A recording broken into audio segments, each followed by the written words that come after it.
loves, namaste. In May I read 7 books, which I am very happy with, and if you saw my previous wrap-up video last month, I believe I read 7 as well, and I didn't think I'd get around to reading as many this month, so well, last month in May. So I'm really happy that I did. I will say that one was literally a children's picture book. Another one I believe is junior fiction middle grade, so they weren't very long books, but either way I'm glad I managed to read as much as I did. I'll start with Fourth Wing, which I really enjoyed. It's an ideal starter fantasy book. We've got dragons in there, we've got a magic system, we've got trials.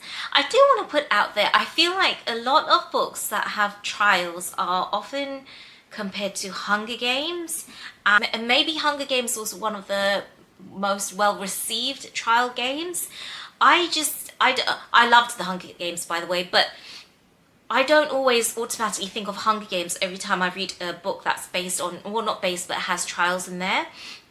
And I'll say that because of Powerless. I absolutely loved Powerless, and when people were likening it to the Hunger Games, I don't know. I mean, there's nothing wrong with it. Like I said, I really enjoyed the Hunger Games, but I feel like when they're discrediting the book in a way, in some of the reviews I've come across, when they're discrediting a book because of trials, because it's very Hunger Games like, I just don't think it's fair. And when I read the Hunger Games when it first came out, I likened it very much to, I would say, a more mellow version of Battle Royale, which if you know, you know, and if you don't know, it's a Japanese movie. I don't know if that was based on a book, but it's a Japanese movie that is just very gory and a very much more intense version of the Hunger Games. And I believe the movie, it had to have come out before the Hunger Games was written, because I read the Hunger Games when it came out,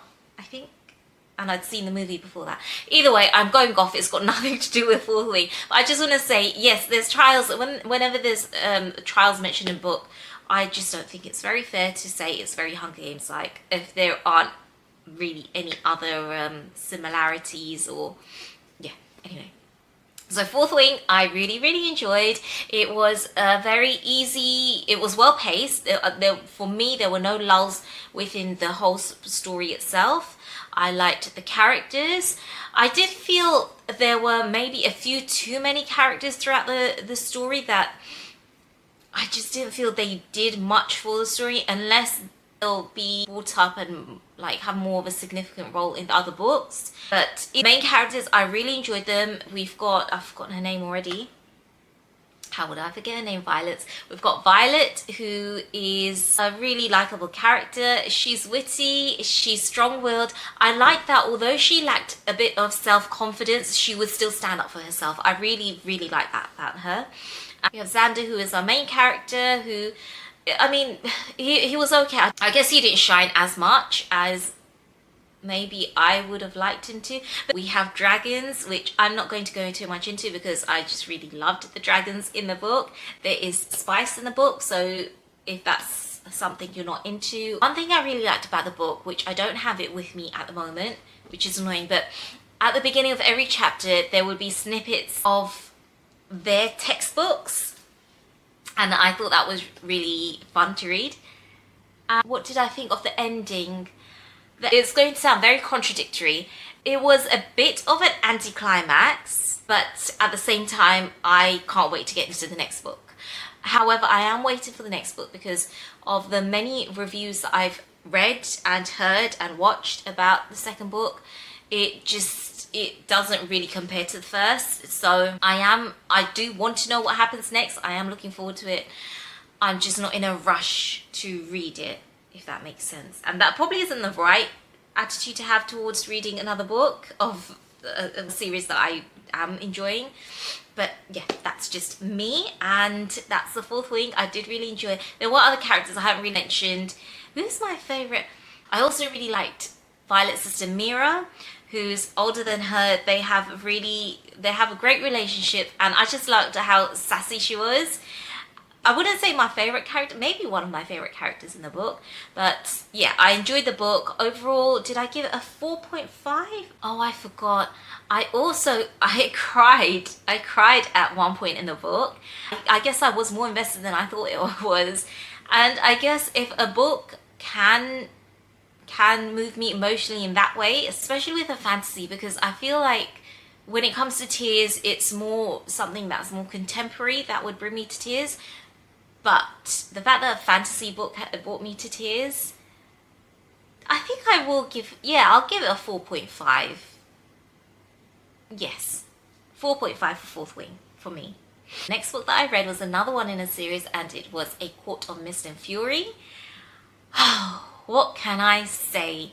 This book deserves all the hype it has got. I believe many people find this to be their favorite in the ACOTAR series, which I can clearly see why.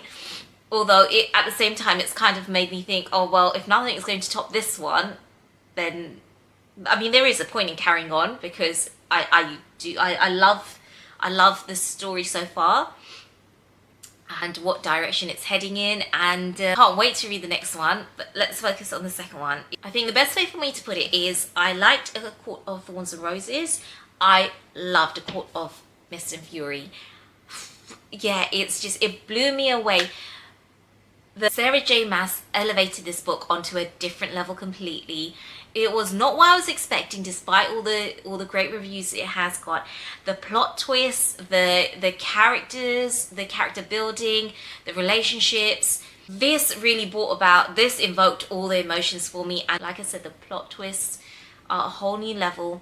The world building, oh, it was just so sublime. The way she described that midnight court, just felt the world so enchanting. And then there was these little nuggets, like just explosion after explosion. And just read it if you haven't started the series. If you weren't too happy with ACOTAR, the second book really brings it. It really does. I can't wait for the next one.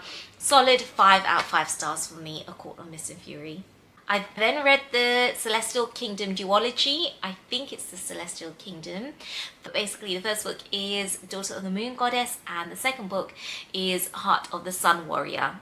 Those two books, they were just so pleasant a read, if that's the right word. I wanted to say sublime, but I feel like I've already used that, so I don't want to describe it using that word. But it's just the first book, Daughter of the Moon Goddess, it was just really sweet. Again, a really well-paced book. Celestial Kingdom itself was so beautifully written. The whole book is just really poetic, the way she wrote it. And I loved it. The character building, I feel I could have got a bit more from. However, there was enough of our main character, which was Koushun, the Daughter of the Moon Goddess. And I do apologize if I've mispronounced that. It's told from her point of view. So, oh, sorry, I think it's the hay fever. It was really well written. I enjoyed the story, the plot twist. I did not see coming, and I liked that, and I was immediately wanting to get into book 2, which I did read. Heart of the Sun Warrior.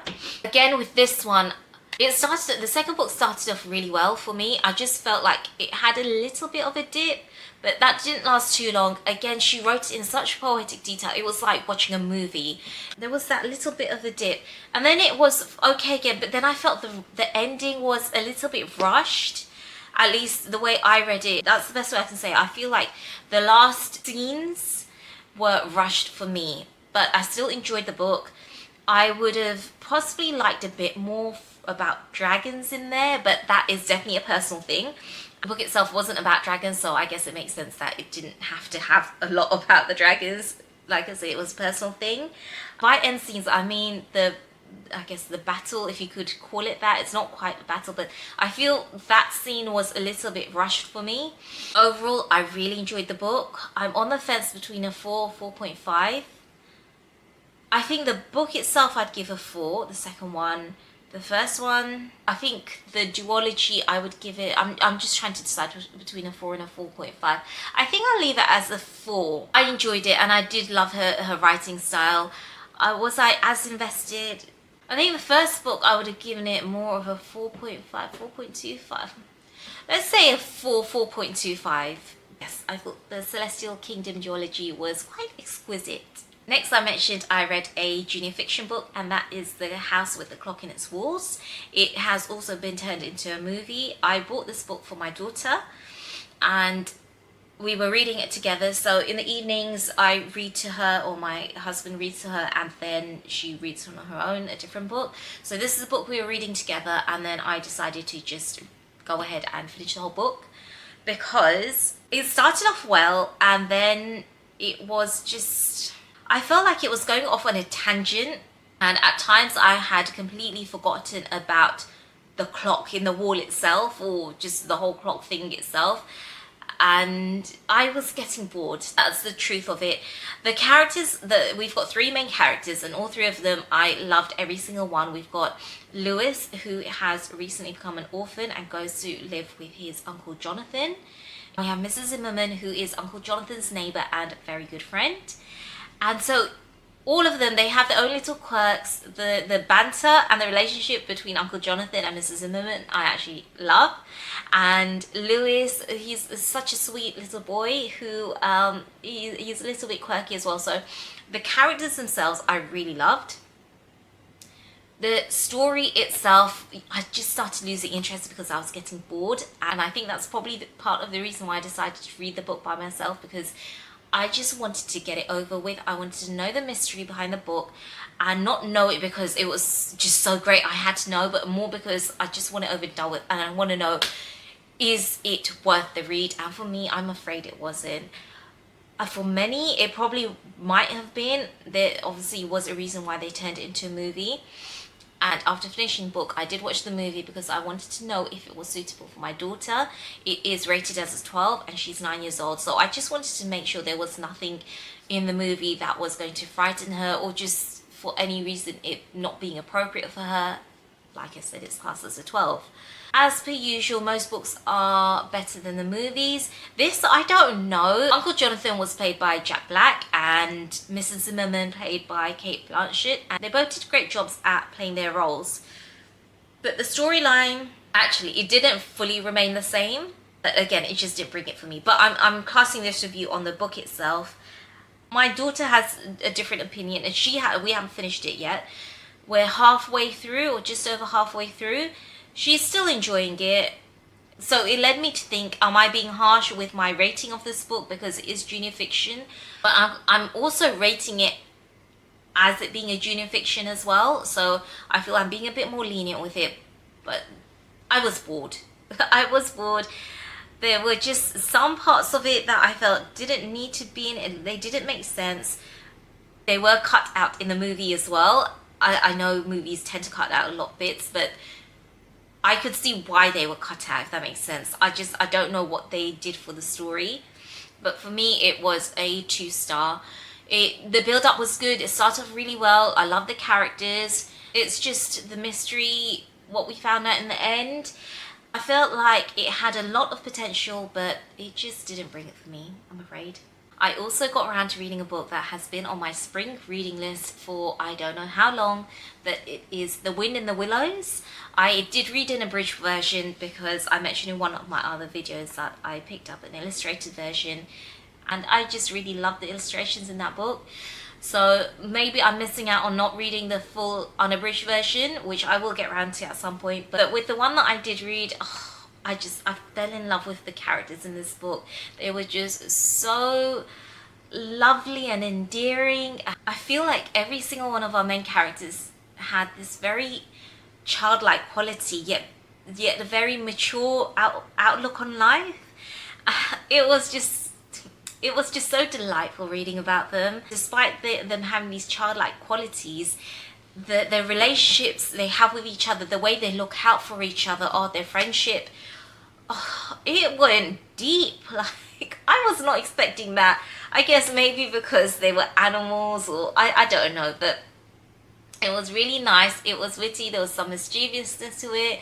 There was a bit of mystery and scandal, and it was lovely. What I really loved about it is that their lives were so simple, yet full of adventure. I feel this book is just so lovely and comforting, whether to read on a lovely spring day or even just on a cozy autumn evening. It's a lovely, lovely book that I'm so glad I've gotten around to reading now. Final book that I read in May was The Convenience Store Woman. It's a book that I saw in the library and I picked it up because one, I've heard great things about the book, and two, it was a very, very small book. It was, I believe, I'm not sure how many pages it is, but it's something I class as a snack of a book. And before reading the book, I didn't actually read the blurb. I heard that the book was based on an autistic lady working in a convenience store. And I guess essentially that's what it is, but it goes so much deeper than that. The book itself was, I don't know, at times it was very, very bizarre. It was poignant at times and it was hilarious at other times. So the book is told from first person point of view of main character Kaiko. I hope that's how you pronounce her name. And the way she describes her daily living and working at the convenience store, her past, it was just so moving and really eye-opening. I loved how connected I felt to Kaiko, and at other times I just felt really overprotective of her. And I think that helped me learn a bit more about myself as well. But like I said, it's a very eye-opening book. It's very educating. It's entertaining. It's a really nice little snack of a book that I think it's just loaded with a lot. I feel moved me in a way that I didn't expect. I've still given it, I think, a 2.75, between a 2.75 and a 3. I just felt maybe I wanted a bit more in terms of the story itself. I'm not sure. But overall, I did enjoy the book. I do think it's worth a read. I'm just on the fence between a 2.75 and a 3. But anyway, those are the books that I read in May. I am aware that I'm very behind on my videos. I have so many fun videos planned for June and a lot of fun reading stuff planned because it is also my birthday month. So I thought I would just spoil myself in doing lots of bookish things that I absolutely love doing. Whether I get to film it, edit it and upload it is something completely different, but I promise I will try my very best to. And I thank you so much for watching as always.